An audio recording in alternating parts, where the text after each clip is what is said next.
There was a lot of talk in the election, wasn't there, about people's attitude and approaches to immigration. Nigel Farage, for example, said that this was going to be the immigration election. Well, I think actually Labour talked quite tough on this, and one of the things that they were saying is that they were essentially going to try and crack down on foreign workers. It was going to be one of their priorities. Well, of course, we've got the King's Speech tomorrow, and it now doesn't seem that this plan of Labour's is going to be contained within it. It's going to be delayed. What do you think to this? Well, none of Labour's plans on immigration are going to work. I mean, Labour talked a good talk during the election campaign. They said they were going to smash the gangs, they were going to stop the illegal migration crisis at the border. They talked about lowering legal net migration, but they're already backtracking on some of the policies that they suggested they were going to bring forward, like, for example, clamping down on firms hiring overseas workers if they don't pay the minimum wage. And wherever you look with the Labour Party and migration policy, it's set up to fail. I mean, take the illegal migration issue, the small boats. Labour said it's going to smash the gangs and set up a new border patrol command centre, which we basically already have, while it's going to remove the Rwanda plan and the deterrent, which would discourage other people from coming over, and it's going to overturn Rishi Sunak's Illegal Migration Act, which allowed us essentially to move quicker and faster and deport illegal migrants in the country. And Labour have said they're basically going to give an amnesty to 100,000 plus illegal migrants in the country. What we're seeing, Michelle, is the beginning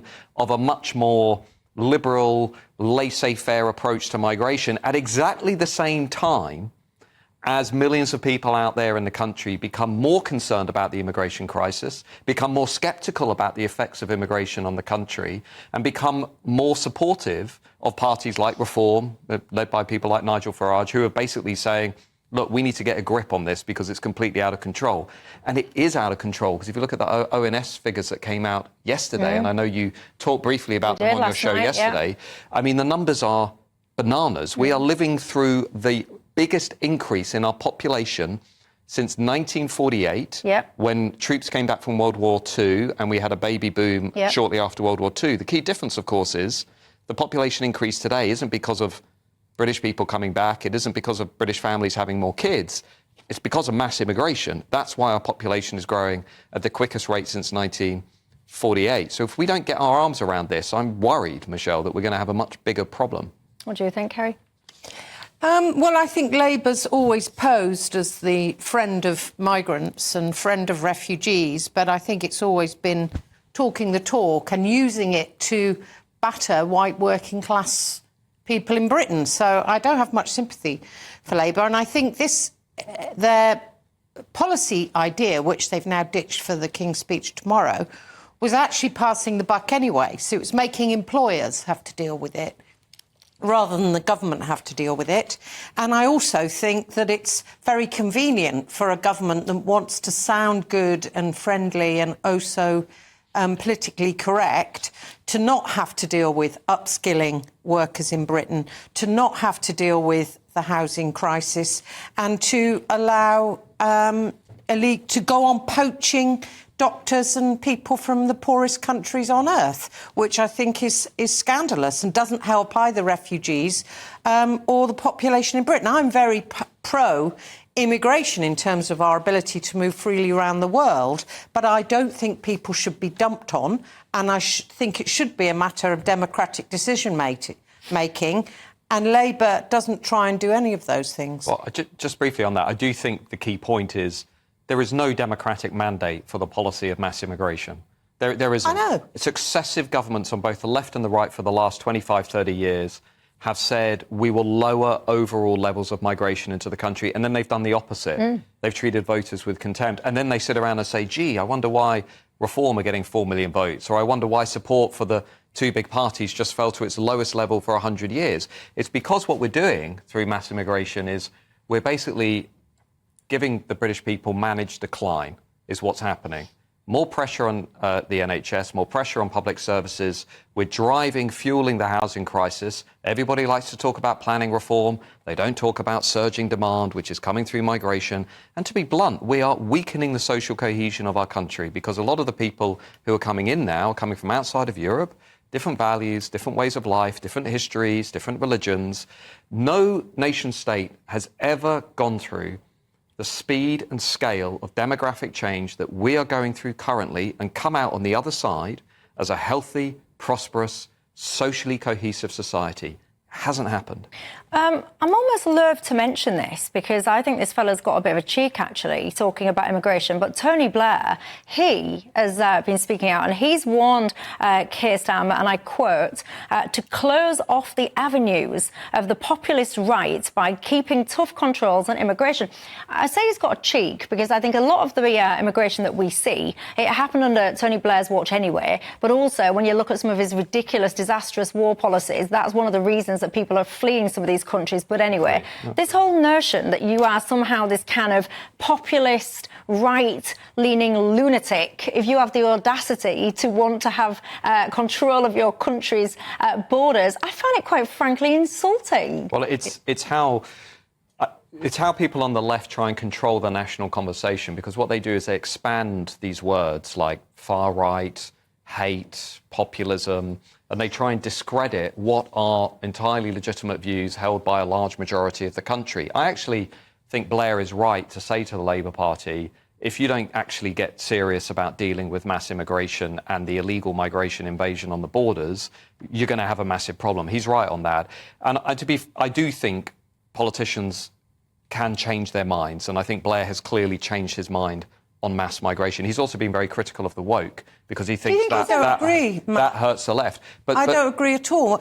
Blair has always used immigration either, as I was saying, to bash white working class people as always one step away from racist, violent hysteria, which is actually what you're suggesting and what he's saying to Starmer. Get a grip on this, or look what these bigots will do. That's what he's saying. No, I'm not suggesting. I know you're not suggesting that, but that's what I wouldn't stick up for Blair at all in relation to this. He's used immigration to police the white working class and make out that we have mass potential bigotry on the horizon, which is rubbish. I also think we should be careful, and I wouldn't trust Labour on this at all, is to not play the kind of neo-Malthusian numbers game and tell people that if we reduce the numbers, the economy will grow, because there's nothing inherent in that at all.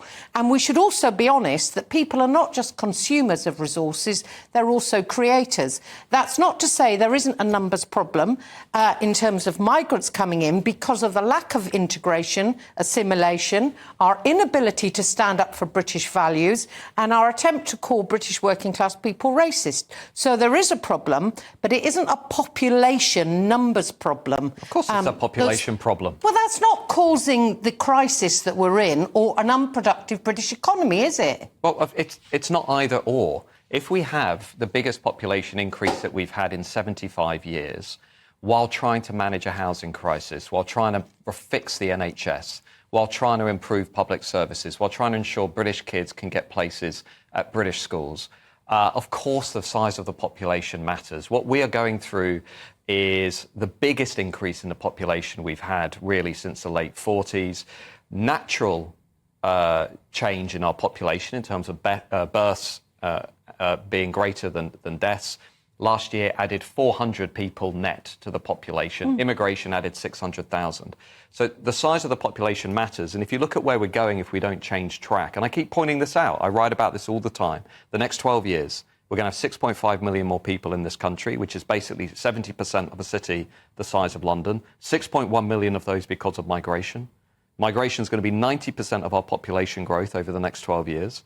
Nobody in Westminster is talking about this. Nobody is saying, well, how is this going to impact the housing crisis? How's this going to impact the NHS? I was in A&E recently trying to figure, with my daughter, just looking around. I mean, none of our public services are working. But you're not allowed to say this is, mass immigration is a contributing factor to that, because that is considered to be somehow socially unacceptable. And if you look at countries around the world that used to be liberal on these issues, take Canada. Even Canada now, even Justin Trudeau has come out and said the population explosion is unsustainable because it's what's called the population trap. And that is a crucial point. When your population gets so big, the state can no longer provide basic services to its citizens. And that is why, when you look around Britain today, trains not working, NHS not working, can't get a GP's appointment, your kids can't get on the housing ladder, you don't feel safe, women are getting sexually harassed and leered at in London. there's violence on the streets, lots of people in our country don't share our values. That is what I'm talking about. We are entering a population trap where the state can no longer provide basic services because our population is too big, and it's also, I would argue, becoming too diverse. You need a shared set of values and a shared identity to make a society function. And I think, personally, we are losing that shared sense of unity. Well, I mean, we talk about here, but look at what's been happening in Ireland. Have you seen the protests that's been happening there? If you've not caught up with that, look, I can play you a couple of clips now. There is mass unrest, actually. So many people unhappy. There was creating this migrant processing camp, basically, in Coolock, and the way that the Gardaí have responded to these protesters. I mean, they have been pepper sprayed, they have been whacked with batons, they've had the boots stuck in them. These people have been called thugs. The protesters have been called thugs, far right, you name it. The leaders there have been speaking out, saying that they won't tolerate this kind of civil unrest. But when you listen to what these protesters are saying, Matt, they're voicing so many of the things that you're raising. There's not the infrastructure here. Who are these people? You don't even know who these people are. You're dumping them in our local neighbourhoods. You've got to remember, when you look in Ireland, it wasn't that long ago, they had those two primary school children. One of them, I think it was a little girl aged about 5. I think she was slashed across the neck. You had the primary school teacher there trying to help her. She was attacked as well. You've had the teacher. She was murdered. You had those 2 gay men. They were murdered. So there's this whole backdrop of crime that's making people feel nervous and anxious, but yet they're constantly smeared as being far right. And that community is saying, you are not consulting us. They're just being dumped upon. Well, I think that's absolutely correct. And of course, this isn't the only case we've had. The mass industrial scale rape of young white working class girls across towns in England, where we saw sickening and still see sickening levels of sexual exploitation, primarily among Pakistani Muslim organised gangs, was another example whereby if you raised an objection, if you asked questions, you were denounced as a racist, you were denounced as a far-right agitator. Journalists wouldn't touch it, local councils wouldn't touch it, police avoided it until the evidence became overwhelming. Same story here. Illegal migrants entering the country. We don't know who they are. We don't know what values they hold. We know that some of them are pretty unsavoury. We had the Abdulazidi case, the pouring of chemicals and acid over a mother and her 2 children. We've had sexual assaults and rapes in parts of southern England. People are nervous. They're asking questions. Why can't you control our borders? Look. It's not Michelle, why can't you. It's why won't you? Why won't they won't you? do it. Imagine a nation as a home, which is how I like to think of it. Our national community as a home. If you can't control who comes in and out of your home, what kind of home is it? It's the most basic, foundational thing the state should be doing, which is control who comes in and who goes out. And to see this nearly 10 years on from the vote for Brexit, where we were supposed to become a self-governing, independent, sovereign nation that could control our own destiny, I think that is what strikes many people as completely outrageous. And just to be clear, by the way, on those protests, I don't condone people setting fire to things and attacking security guards and all the rest of it. But the point here is that these community people, they're not being listened to. When you look at the Minister for Justice, she's tweeting out all of these threads about how it's unacceptable and thuggish criminal behaviour and all the rest of it. But they just seem to either not recognise the need to consult people or seem to recognise it and, quite frankly, not care less about consulting people. I find it beggars belief, really, that you can't even put an extension in your house in some places without your neighbours having the right to veto it. But yet when it comes to these kind of things, you can build camps, so it seems, or you can put unknown people into communities without any form of proper consultation at all. What do you make to it all?